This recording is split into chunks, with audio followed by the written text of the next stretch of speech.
안녕하세요, 혜연입니다. 제가 15살 때 한쪽 눈을 실명하고 시각장애인이 되었는데요. 그 이후부터 지금까지 여러 가지 직업들을 가지면서 비장애인분들과는 조금 다른 부분에 대해서 얘기를 해보려고 합니다. 장애뿐만 아니라 제가 선천적으로 타고난 눈의 특징에 의한 것에 대한 것도 다뤄보려고 해요.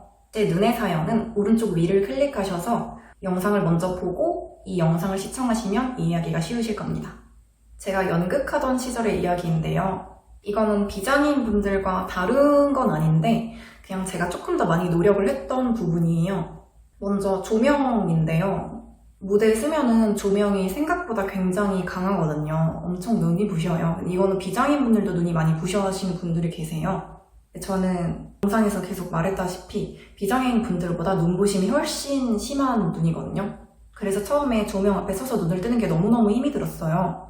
그렇지만 연극을 하려면 극복을 해야 되잖아요. 저만의 방법은 무대에 섰을 때 주로 관객석을 보게 되는데 한 군데 마음속으로 점을 딱 찍어요. 그 점만 응시한 채 다른 시야는 차단을 시키는 거예요. 근데 물론 제가 진짜로 눈을 조정을 해가지고 차단을 시킬 수 있는 능력이 있거나 그런 건 아니거든요. 네, 그건 아니고 그 점에만 딱 집중을 해서 진짜로 차단이 되는 건 아니지만 차단이 되는 것처럼 생각을 하면은 눈부심이 조금 덜하더라고요. 그렇게 해서 극복을 했던 것 같고, 그리고 또 위에를 쳐다보는 씬 같은 경우는 이제 어쩔 수 없이 조명을 봐야 되는 거잖아요. 그럴 때는 조명을 직방으로 쏟아보지 않고 조명에 살짝 오른쪽이든 왼쪽이든 위든 아래든 한 군데 또 점을 찍어요. 또 거기만 보고 다른 데를 좀 상대적으로 아까 말했던 차단시키는 것처럼 그렇게 쳐다봤습니다. 그렇게 해도 눈이 부시긴 하거든요. 근데 그걸 좀 반복하다 보니까 익숙해져서 이제 조명을 봐도 눈이 아예 안 부시는 건 아니지만 좀 참을만한 정도가 된 것 같아요. 그래서 훗날 이렇게 유튜브를 하면서 앞에 조명이 있어도 눈이 부시지 않게 자연스럽게 얘기를 할 수 있게 되었습니다. 또 하나는 연극을 하다 보면 씬 중간에 암전을 하는 경우가 있어요. 제가 야맹증이 굉장히 심해서 암전했을 때 굉장히 힘들었거든요. 그때 마킹 테이프라고 해서 야광 테이프가 있어요. 그거를 무대 장치 표시나 아니면은 무대 뒤쪽에 여기 입구라고 화살표 모양으로 표시를 해놓는다거나 이렇게 해놓긴 하거든요. 근데 그렇게 해두긴 하는데 비장애인 분들이 보기에는 좀 충분한 테이핑인데 제가 보기엔 좀 많이 부족했어요.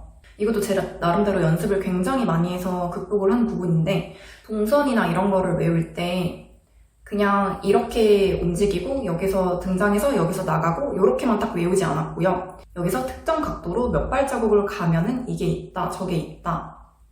아니면 팔을 어떻게 움직이면 부딪힌다. 이런 것까지 다 세세하게 외웠거든요. 물론 연극하시는 다른 비장애인 분들도 다 이렇게 하세요. 이렇게 하는데 제가 특히나 더 많이 연습을 했던 것 같아요. 그렇게 연습을 많이 했던 이유가 제가 무대에 서는 순간 관객들은 저를 시각장애인으로 보는 게 아니라 극중 그 캐릭터로 보기 때문에 되게 많이 연습을 했던 것 같아요. 두 번째는 제가 요가를 할 때 있었던 일인데요. 제가 요가 강사를 하기에는 장애가 전혀 방해가 되거나 그러진 않았어요. 하지만 제가 직접 요가 동작을 할 때 조금 달랐던 게 다른 동작은 다 무난하게 했거든요. 비장애인 분들이랑 특히 딱히 다르지 않게. 한 가지 안 되는 동작이 있었어요. 뭐냐면 외발서기, 한 발로 서는 동작.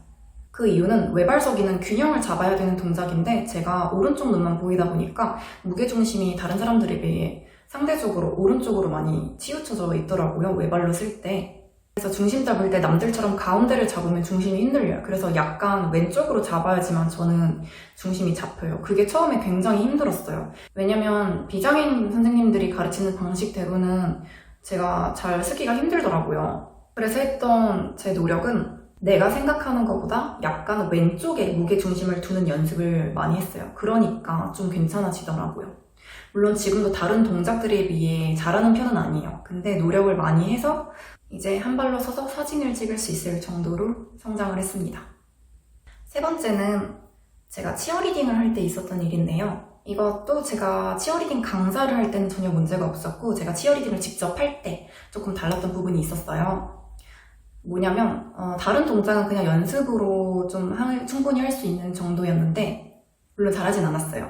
하여튼 유난히 안 됐던 동작이 있었어요. 뭐냐면 도는 동작, 턴하는 동작인데 그 동작을 꼭 했었어야 했거든요. 왜냐면 대회를 나가게 되면 경기 규정상 도는 동작이 꼭 들어가야 돼서 어쩔 수 없이 뺄 수가 없었거든요.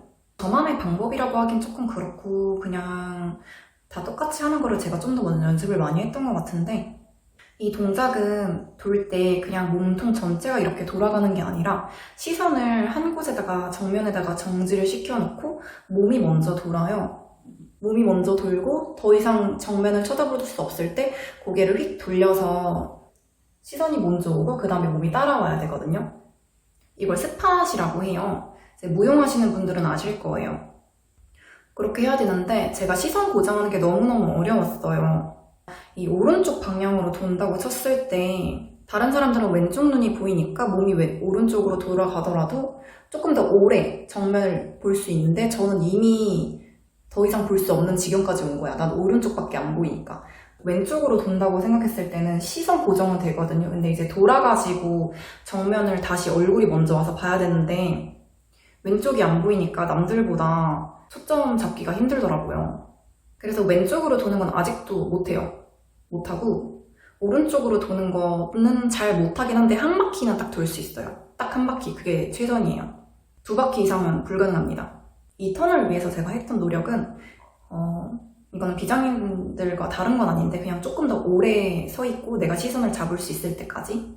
이게 첫 번째 방법인데요. 이게 어렵긴 하거든요. 아직도 잘 못해요. 두 번째 방법은 이게 정확한 동작은 아니긴 한데 한 바퀴 돌고 시선이 흐트러져서 넘어지기 직전에 딱 멈추는 거예요. 언제쯤 제가 이 턴 동작을 완성시킬 수 있을지 모르겠습니다. 그리고 또 하나는 이거는 제가 대회 영상을 보고 알았거든요. 연습을 하면서 대회를 나가면서도 몰랐는데 치어리딩을 저 혼자만 하는 게 아니라 여러 팀으로 해가지고 여러 명이서 하거든요. 근데 대형이 일자로 서 있을 때 제가 맨 뒤에 있었어요. 근데 나는 가운데 딱 정확하게 섰다고 생각했는데 영상을 보니까 살짝 왼쪽으로 몸이 이만큼 정도 삐져나와 있더라고요. 그거를 제가 몰랐어요. 왜 그러냐 생각했더니 오른쪽만 보이니까 이게 중간이라 생각해서 이렇게 섰던 것 같아요. 그래서 그 이후에 일자로 대형이 쓰게 되면은 저는 살짝 내가 생각하는 것보다 오른쪽으로 더 가서 그렇게 합니다.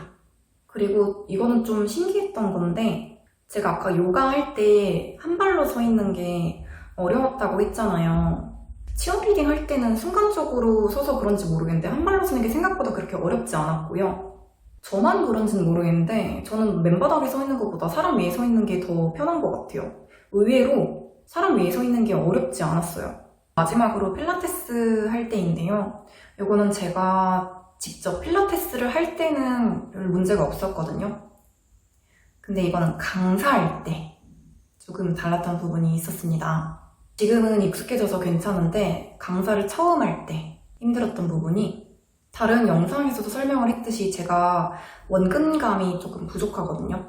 큰 물체를 구분하는 건 괜찮은데 조금 젓가락이라든지 조그마한 물체의 원근감을 보는 게 부족한데 아실 분들은 아시겠지만 기구 필라테스를 보면은 스프링이 있거든요. 근데 이 스프링을 제가 개인 레슨을 하게 되면 직접 걸고 빼고를 해야 돼요.